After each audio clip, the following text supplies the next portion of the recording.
जवान जय किसान. महाराष्ट्रात अतिवृष्टीमुळे शेतकरी हतबल झाला. आता तोंडाशी आलेला घास शेतकऱ्यांचा या पावसाने हिरून घेतला.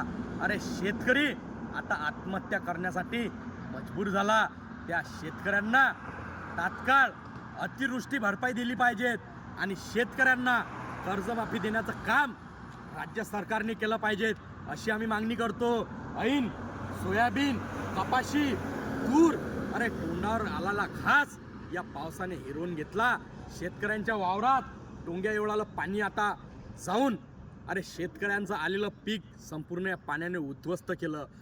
या उद्ध्वस्त झालेल्या शेतकऱ्यांना दिलासा देण्याचं काम राज्य सरकारने केलं पाहिजेत अशी आम्ही मागणी करतो. शेतकऱ्यांना दिवाळीच्या पहिले नुकसान भरपाई द्या आणि कर्जमाफीसुद्धा करायचं काम करा हे आम्ही मागणी करतो. अन्यथा महाराष्ट्रभर शेतकरी रस्त्यावर उतरल्याशिवाय राहणार नाही. अरे आज शेतकरी हतबल झाला, त्या शेतकऱ्यांना वाचवण्याचं काम करावे अशी आम्ही मागणी करतो. जय जवान जय किसान.